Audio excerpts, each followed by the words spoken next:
안녕하세요. IT 전문가로 가는 길을 에스코트할 장문수입니다.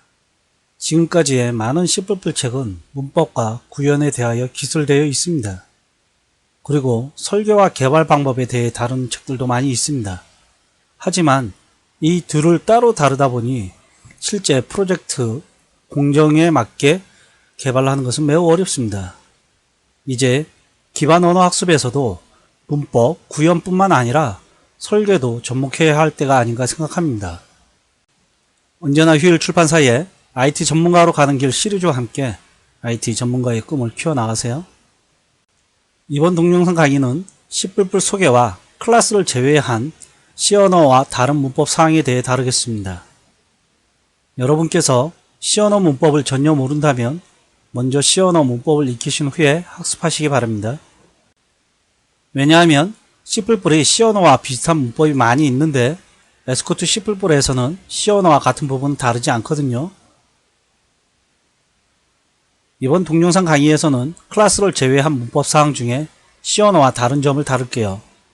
C 언어와 다른 부분은 신뢰성과 편의성 강화로 구분하여 설명하겠습니다.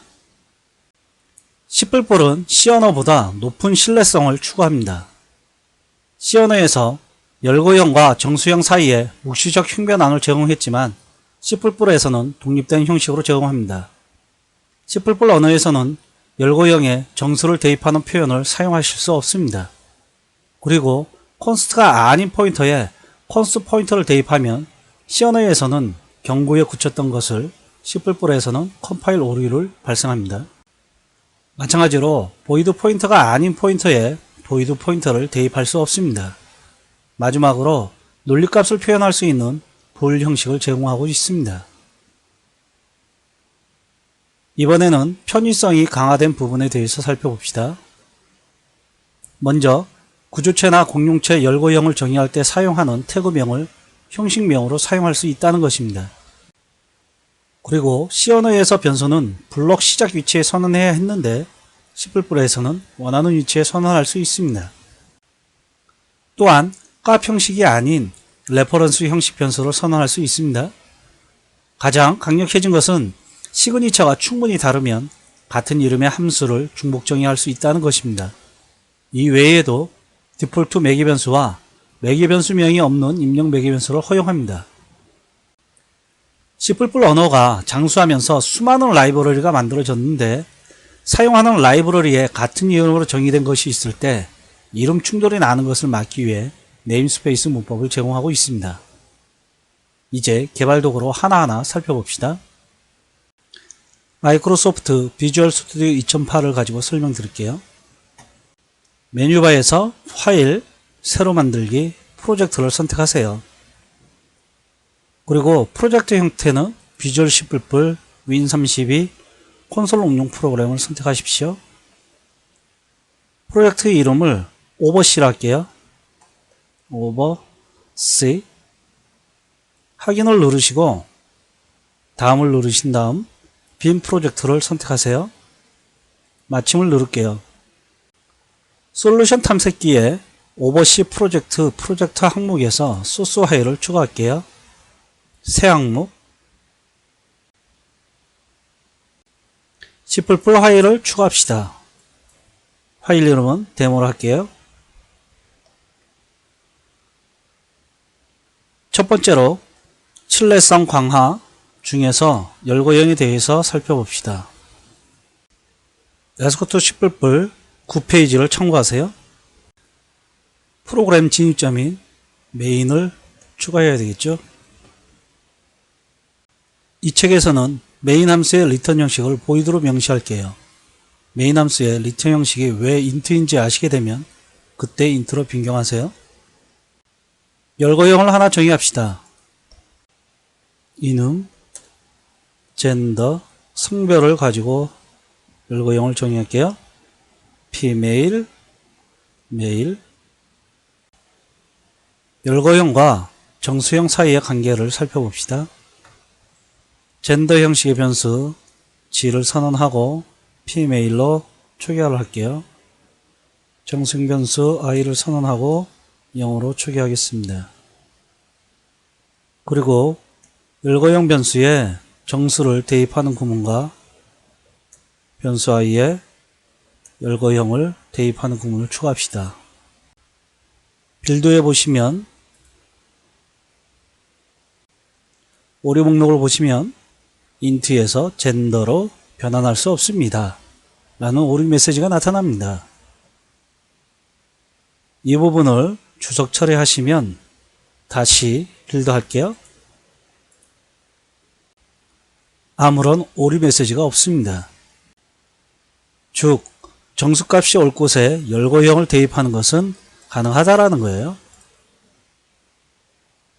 하지만 열거형이 와야 되는 곳에 정수형은 대입할 수 없었죠.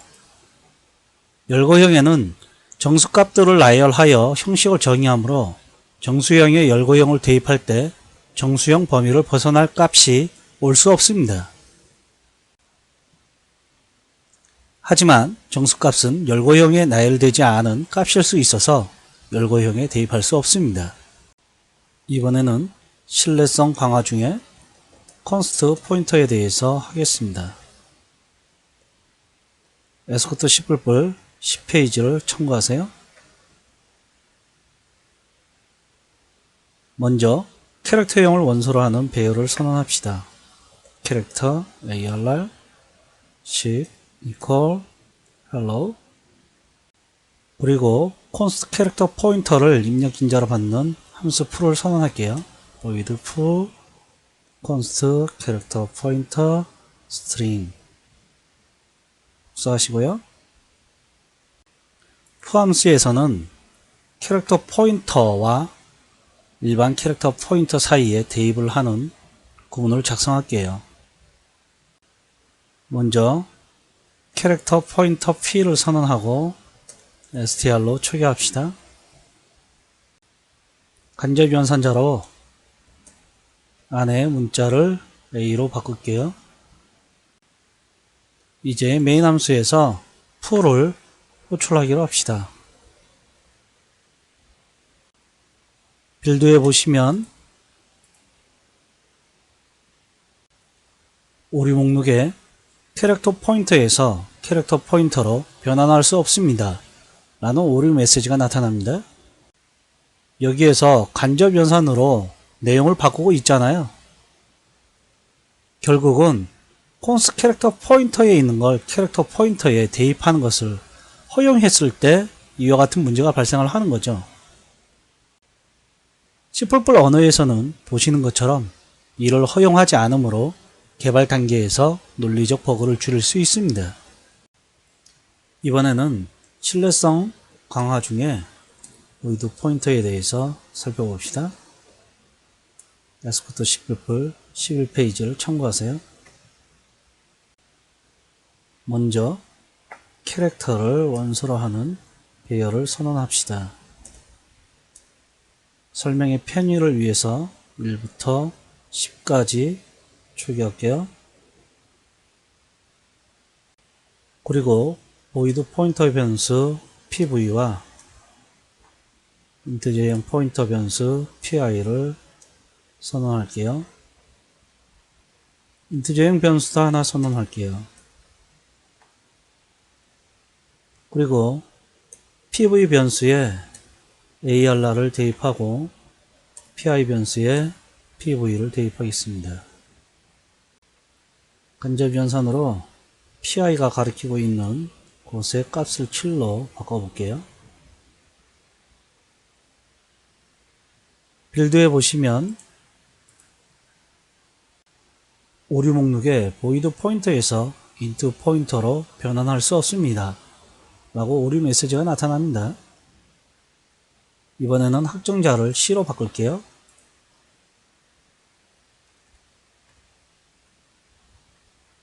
빌드에 보시면 오류가 사라지죠. 어떤 문제가 있는지 확인을 해 봅시다. 화면에 출력하기 위해 스튜디오 헤더를 인클루드 하시고요. ARR의 원소를 출력을 해 봅시다. for i equal 0에서 i가 10보다 작다라면 i를 증가시켜 가면서 출력을 해봅시다. ARR의 i번째 원소는 얼마이다. i와 ARR i를 주면 되겠죠. 다시 실행을 해볼게요. 보시면 인덱스 0에서부터 인덱스 3의 원소의 값이 변한 것을 알 수 있습니다. 결국 보이드 포인터 변수를 인트 포인터에 대입하는 것을 허용해서 간접 연산을 할 수 있었기 때문입니다. 아마도 이와 같은 코드는 잘못 생각해서 작성한 버그일 겁니다. 보셨던 것처럼 C++에서는 이를 오류로 발생하여 개발 단계에서 논리적 버그를 줄일 수 있습니다. 이번에는 신뢰성 강화 중에 불 형식에 대해서 살펴봅시다. 13페이지를 참고하세요. 프로그래밍 하다 보면 특정 연산 결과가 참인지 거짓인지 판별해야 하는 경우가 많이 있습니다. C++에서는 보다 가독성과 신뢰성을 높이기 위해 볼 형식을 제공하고 있습니다. 볼, 체크. 볼 형식은 값으로 true나 false가 올 수 있습니다. 정수형 변수를 선언하고 최종 사용자로부터 수를 입력받습니다. 사용자로부터 입력받을 때 iString 개체 cin을 사용하고 출력을 할 때는 oString의 cout 개체를 사용합니다. cin과 cout은 iostream에 정의되어 있습니다. 그리고 cin과 cout을 사용하기 위해선 네임스페이스 구문을 사용해야 됩니다. using std cout using std and using std cin. endl은 계행을 나타냅니다. 네임스페이스에 대해선 이 동영상 뒤에서 설명을 해드릴게요. 다시 코드를 작성해 봅시다. 체크 변수에 입력한 값이 나눴을 때 0인지 확인해 봅시다. 즉 짝수인지 확인을 하는 거죠.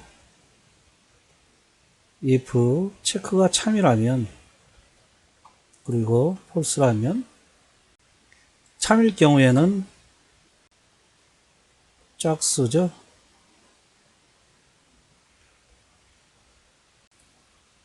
cin을 이용해서 입력 구문에서는 우측 시프트 연산자를 사용했고요.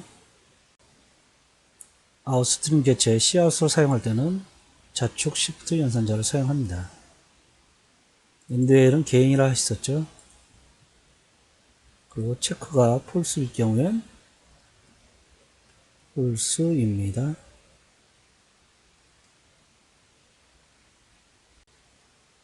실행해 보시면 짝수를 입력할게요. 잘 동작하네요. 물론 C 언어에서 부을 형식을 제공하고 있지 않아도 프로그래밍 하는데 큰 지장은 없습니다. 하지만 보다 높은 신뢰성과 가독성을 위해 C++ 언어에서는 부을 형식을 제공하고 있습니다. 이번에는 편의성 강화 중에 태그명을 형식명으로 사용하는 것에 대해서 살펴봅시다. 14페이지를 보세요. C 언어에서는 구조체나 공용체, 열거형처럼 사용자 정의 형식을 정의할 때 명명하는 태그명을 형식명으로 사용할 수 없었습니다. struct, st, import, int num. 하지만 C++에서는 태그명을 형식명으로 사용할 수 있습니다. st, import, recycle. 빌드에 보시면 보시는 것처럼 오류 목록에 st인fo 선언되지 않은 식별자입니다 라는 오류 메시지가 나타나죠. 나머지 오류들도 모두 이것 때문에 발생하는 것이고요. C 언어에서는 struct 키워드를 같이 포함해서 해야 컴파일 오류가 발생하지 않습니다. 이번에는 편의성 강화 중에 레퍼런스 변수의 등장에 대해서 살펴볼게요. 15페이지를 참고하세요. C++ 언어에서는 변수 선언 시에 다른 변수에 의해 할당된 메모리를 참조하는 레퍼런스 변수를 선언할 수 있습니다. 먼저 변수를 하나 선언할게요. int i는 0. 레퍼런스 변수를 선언할 때는 변수명 앞에 오리를 붙이고 초입값으로 lvalue가 와야 됩니다. lvalue는 대입 연산자 저항이 올 수 있는 표현을 말하는 것이죠. 이처럼 레퍼런스 변수를 선언하면서 변수 r을 위해 별도의 메모리를 할당하지 않고 i를 위해 할당한 메모리를 참조하게 됩니다. 결국은 변수 i하고 변수 r이 같은 메모리를 관리하는 거죠. 그리고 레퍼런스 변수는 선언문에서만 의미가 있고 사용하는 것은 다른 변수처럼 같은 방법으로 사용됩니다. 확인을 위해 r에 값을 8을 대입할게요. 그리고 i 값과 r 값을 확인해 보겠습니다. cout i r 만약에 r이 레퍼런스 변수가 아니라면 r 값은 8이 출력되겠지만 i는 0이 출력되겠죠. 확인해 봅시다. 출력문을 위해 iostream을 추가하고요. 유증구문도 추가할게요. 실행해 볼게요. 보시면 i 값도 같이 변하는 것을 알 수 있습니다. 즉 i와 r은 같은 메모리를 관리하고 있다는 거죠. 레퍼런스 변수를 사용할 때는 주의할 사항이 있습니다. 반환 형식을 레퍼런스 형식으로 만들고 지역 변수를 반환하지 말라는 거예요. int reference to 여기에 지역 변수를 하나 선언할게요. 그리고 얘를 반환해 봅시다. 빌드를 해 볼게요.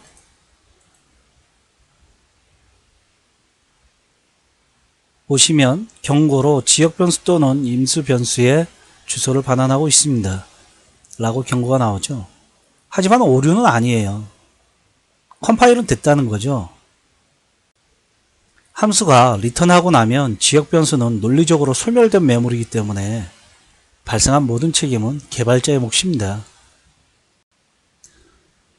이번에는 편의성 강화 중에 가장 강력해진 함수 중복 정의에 대해서 살펴봅시다. 16페이지를 참고하세요. C 언어에서는 같은 이름의 함수를 중복 정의할 수 없었습니다. 하지만 C++에서는 시그니처가 충분히 다르다면 같은 이름의 함수를 중복 정의할 수 있습니다. 예로 큰 값을 찾는 함수를 만들어 봅시다. 하나는 두 개의 인티저형을 받아 그 중에 큰 값을 찾는 함수로 할게요. if a가 b보다 크면 a를 반환하고 그렇지 않으면 b를 반환할게요. 다른 하나는 입력 매개변수로 캐릭터형을 두 개 받도록 할게요. 반환형도 캐릭터고 입력 매개변수도 캐릭터로 바꾸겠습니다. 사용하는 코드도 작성해 볼게요. cout getmax 23 cout getmax a b 이 구문은 정확하게 두 개의 정수형을 받는 getmax를 호출해 주고요. 이 구문은 정확하게 두 개의 캐릭터를 입력 매개변수로 받는 getmax를 호출해 줍니다. 실행해 볼까요? 보시면 잘 동작하고 있죠. C++ 컴파일러에서는 개발자가 정의한 함수명을 유일한 이름으로 번역해 줍니다. 이것을 함수 보호하라 하고요. 또한 호출하는 구문은 가장 시그니처가 가까운 함수를 연결해 줍니다. 이것을 함수 맹글링이라 합니다. 하지만 모든 경우에 함수 중복 정의를 할 수 있는 건 아닙니다. 리턴 형식만 다른 경우에는 함수 중복 정의를 할 수 없습니다.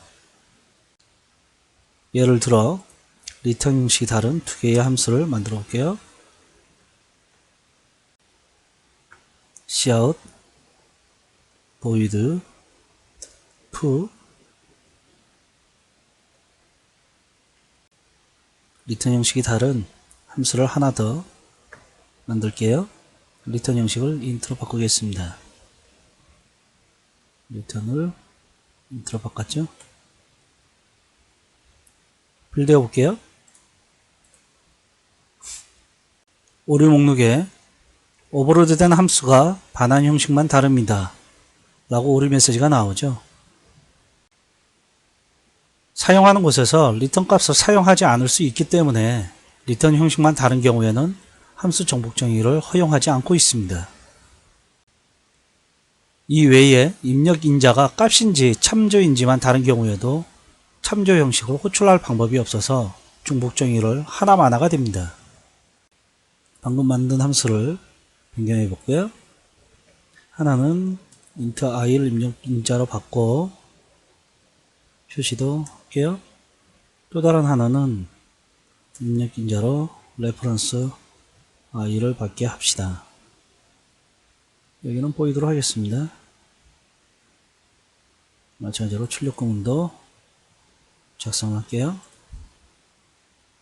int reference i 레퍼런스를 인자로 받는 함수로 호출할 방법이 없어요. 얘는 호출할 수가 있습니다. 해볼까요? 주석 처리하고요. foo 2는 L밸류가 될 수 없기 때문에 명확하게 얘를 호출해 줍니다. 실행해 볼게요. 보시면 잘 동작하는 걸 확인하실 수 있습니다. 하지만 얘를 호출할 방법이 없어요. 한번 변수를 하나 선언하고요. 호출해 봅시다. 빌드해 볼게요. 오류 목록을 보시면 오버로드된 함수에 대한 호출이 모호합니다 라고 오류 메시지가 나오죠. 이 외에도 C++ 컴파일러가 어떤 함수로 맹글링 해야 할지 모호한 경우에는 함수 중복 정의를 해도 사용하는 표현에 따라 오류가 발생할 수 있습니다. 여러분이 사용을 할 때 명확하게 형식에 맞게 사용을 한다면 큰 문제는 없을 거예요. 이번에는 편의성 강화 중에 디폴트 매개 변수에 대해서 살펴볼게요. 매개 변수 20페이지를 참고하세요.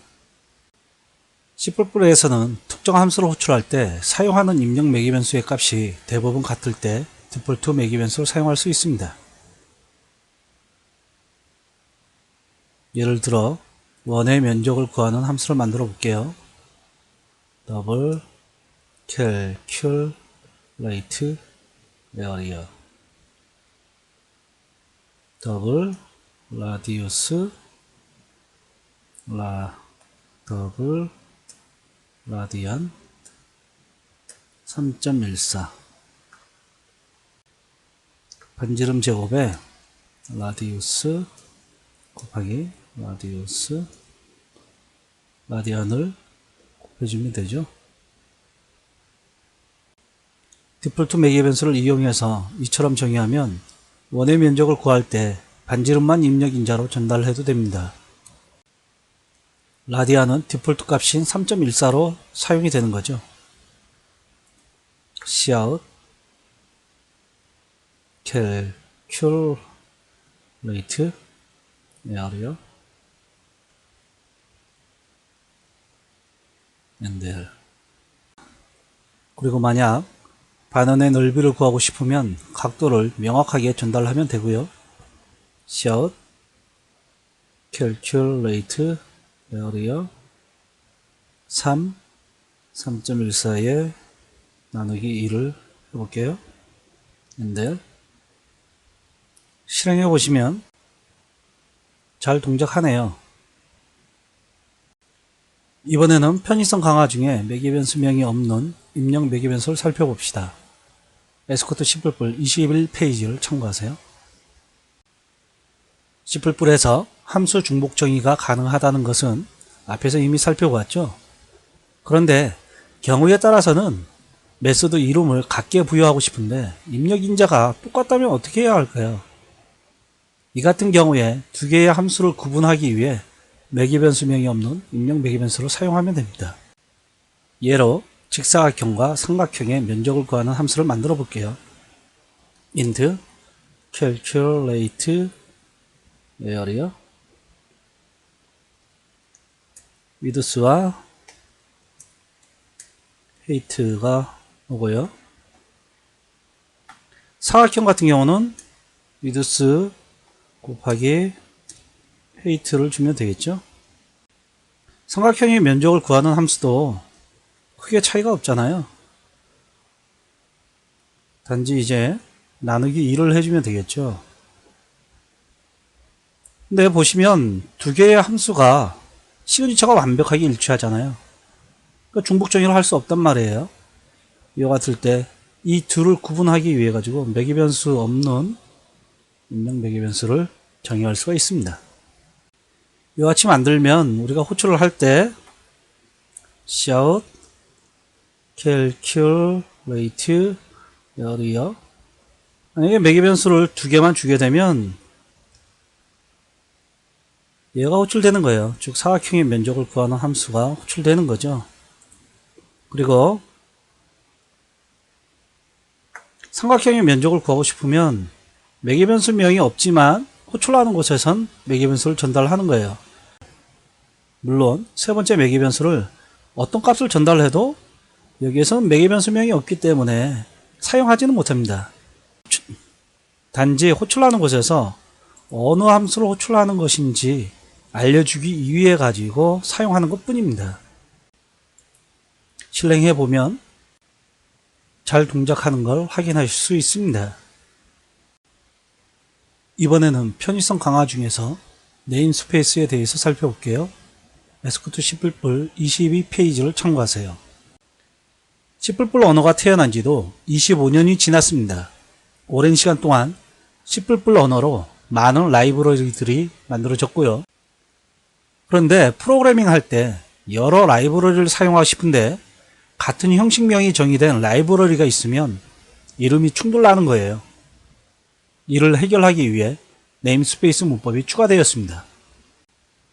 프로그래밍 언어의 문법은 시대에 따라 조금씩 발전해 나갑니다. 따라서 지금 제가 얘기하고 있는 것들이 현재는 사실일지 모르지만 미래에는 사실이 아닐 수도 있습니다. 예를 들어 두 개의 라이브러리에 스택과 큐가 있다고 가정해 봅시다. 클래스 스택 그리고 클래스 q 이게 A 라이브러리고요. A 라이브러리 그리고 B 라이브러리에도 같은 이름의 스택과 큐가 있다라고 가정을 해봅시다. 그런데 우리는 A 라이브러리에 있는 스택과 B 라이브러리에 있는 큐를 사용하고 싶은 거예요. 두 개의 라이브러리를 둘 다 포함시키면 이름이 충돌이 나는 거죠. 컴파일 해볼까요? 빌드에 보시면 오류 목록에 스택과 큐가 형식 제정이 되었다는 오류가 나타나죠. 이러한 이름 충돌을 막기 위해 네임스페이스 문법이 추가되었습니다. 라이브러리를 만드는 곳에선 네임 스페이스 A 라이브러리 이와 같은 형태로 이름 영역을 정의하는 거예요. 들여쓰기를 할게요. 마찬가지로 B 라이브러리 회사에서도 라이브러리를 만들 때 네임스페이스를 정의하고 형식을 네임스페이스 내에 정의하는 거죠. 여기도 들여쓰기를 하겠습니다. 다시 컴파일 해볼게요. 오류 목록에 오류가 사라지죠. 그리고 네임스페이스에 있는 것을 사용할 때는 네임스페이스와 스코프 연산자를 통해서 접근할 수가 있습니다. B 라이브러리에 있는 Q 빌드에 보시면 문제가 없죠. 지금 보이는 경고는 사용하지 않았기 때문에 나오는 거죠. 컴파일에도 문제가 없어요. 근데 매번 네임스페이스와 스코프 연산자를 사용하는 건 불편합니다. 사용하기 편하게 하기 위해서 유징 구문이 있어요. 유징 네임스페이스 A 라이브러리. 요같이 하게 되면 A 라이브러리와 이 스코프 연산자, 즉 네임스페이스 명하고 스코프 연산자를 생략을 하더라도 문제가 없다라는 거죠. 빌드 해볼까요? 여전히 오류는 없습니다. 여기에서는 네임스페이스를 확인하기 이하이니 해당 경고 메시지에 대해서는 신경 쓰지 않을게요. 근데 만약에 B 라이브러리에 대해 가지고도 사용하기 편하게 유징을 한다라고 가정을 해봅시다. 빌드해 보시면 충돌이 나는 거죠. 지금 이 스택이 A 라이브러리에 있는 스택인지 B 라이브러리에 있는 스택인지 구분을 못하는 거예요. 마찬가지로 이렇게 하면 Q도 모호해지겠죠. 이러한 모호함을 해결하기 위해서 유징을 사용을 할 때 명확하게 나는 A 라이브러리에 있는 스택을 사용하겠다. 그리고 B 라이브러리에 있는 Q를 사용하겠다. 이처럼 내가 사용을 하는 게 어디에 있는 것인지 명확하게 명시를 하시면 오류가 발생하지 않습니다. 보시면 오류가 발생하지 않죠. 이상으로 IT 전문가로 가는 길 시리즈 에스코트 C++ 1장을 마칠게요.